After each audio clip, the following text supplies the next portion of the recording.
Hey everybody, I'm Gabby. And I'm Mike. And this is RVs with Gabby. Hey everybody, welcome back to the channel. Hope you like the new intro. Got enough comments about my old theme song that I decided it was time to update it, make it a lot shorter to get you straight to the content. We are here outside of our rig. We've got her.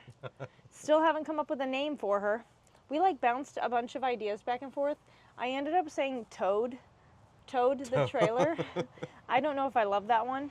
You wanted to name her something like Betty or Betsy, but like my old minivan was named like Old Betty, Big Bertha. Big Bertha, yeah, there it is. I don't know. Big Bertha just gives like old school vibes, and she's a brand new 25. So that is true. Either way, we have her, and we are here to tell you a little bit about how pickup went and our first drive to the campground, and then talk a little bit about the campground we stayed at in Apopka, Florida, which was actually really, really nice. It was called Lost Lake RV Park. The last video you saw of us with the trailer, we had gone to see it and sign paperwork and schedule our pickup. This time around now, a couple weeks later, we came back to actually pick her up. We had the truck. We also brought my dad along for the ride, which was kind of great because he was able to get some footage of our orientation class. So we went to pick it up at Tampa. We got there bright and early at 9 a.m. because we were trying to avoid the horrible I-4 traffic. By 9:30, we were already in there and doing our orientation. We worked with a technician named Kevin. He was great. We did a walk around the exterior and walk around the interior, and he kind of went through every single feature on board. I told him it was mostly for Mike because I already knew all the components from selling them for the past 5 years. Do you feel like you learned something during that orientation? Yeah, it was a little more insightful than just, usually I'm just behind the camera videotaping everything, but this time I was actually talking to the technician and learning a little bit from that.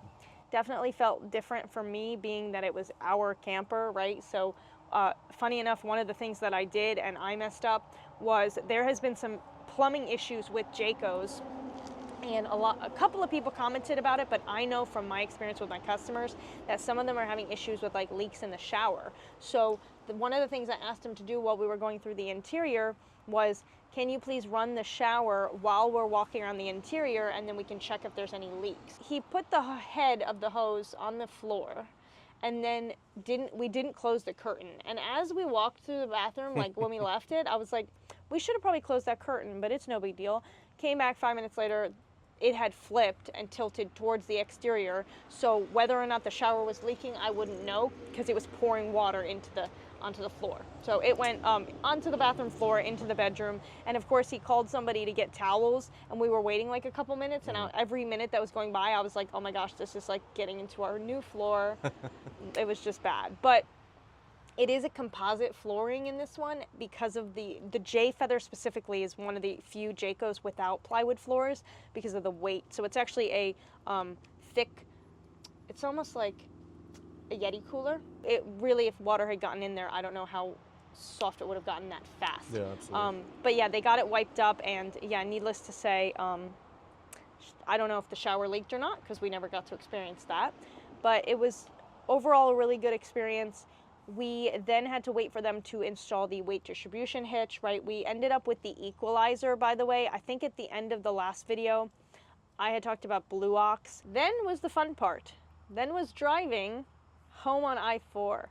Oh, it feels like I'm playing an Olympic sport called Keep the Truck Straight in Between Lines. How was that, Mike? It was better than I thought it was going to be, but I've had no experience pulling travel trailers or any really trailers before. I drove like big vehicles in the military, but it wasn't quite the same. Mixed with traffic, wind, it was a little bit chaotic for a little bit, maybe some white knuckling in the beginning, but I think towards the end it started getting a little more comfortable. I am frustrated because we got the side view cameras and the rear view camera kit, all 3 cameras. They did not specify that the blinkers do not activate the side view cameras. And if I had known, I would have just gone with the backup camera because those cameras are completely useless. Yeah. With like driving down the road. He could barely see the screen for the backup camera because of the sun coming in the windshield.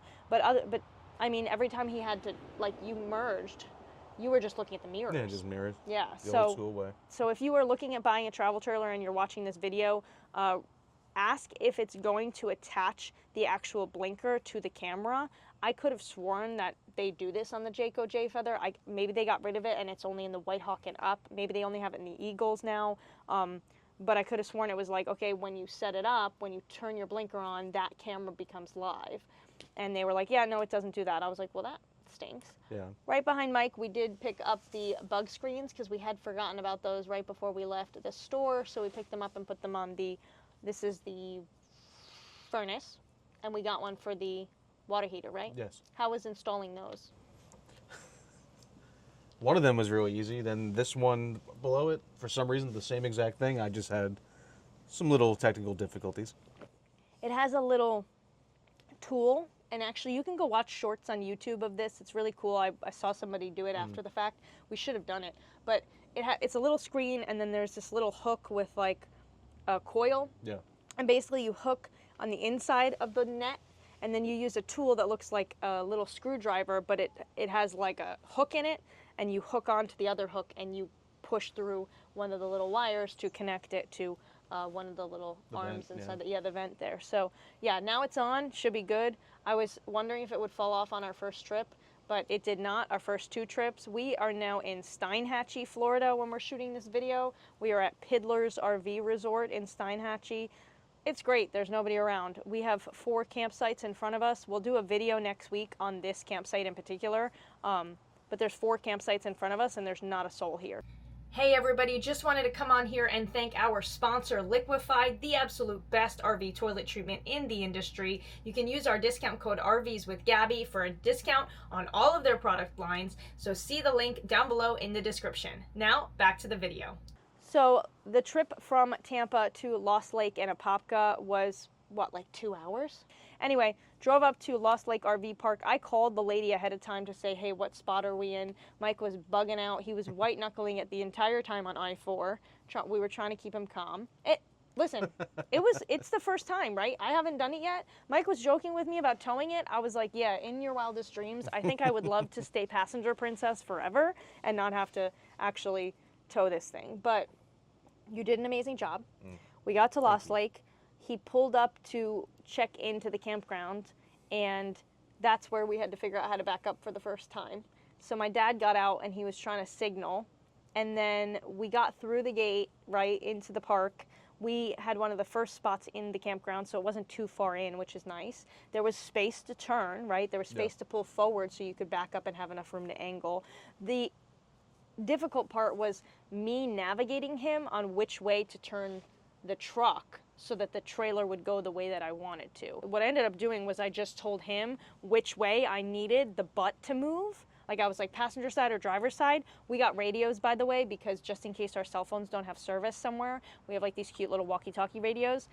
So we were kind of talking back and forth, and my dad was just recording us and watching. Hello, hello, hello. I would say, what, 20 minutes, 25 minutes? Not even. To back in? Yeah. Oh, no, it was not 25 minutes. Okay. Yeah, maybe like 10 minutes. Okay. So Give me some credit. Sorry. It was not as bad as we thought it would be. It was a good starting slot. The way it was kind of set up and arranged made it a little bit easier for someone like me who hasn't done it before. If it's your first time, the best advice I can give you is just take it slow. Have patience for each other. Recognize that this is the first time you're both doing it. People are usually friendly at the campgrounds. There was not a soul around. Once we backed in and started setting up, the guy behind us came out to introduce himself, and he was super nice. He actually, our water hose wasn't long enough. We had a video we did about all the things we bought for the RV. We had a 25-foot water hose. Turns out we needed a 50-foot. So that first day he came up to us and said, like, we realized it wasn't reaching, and he was like, do you need a water hose?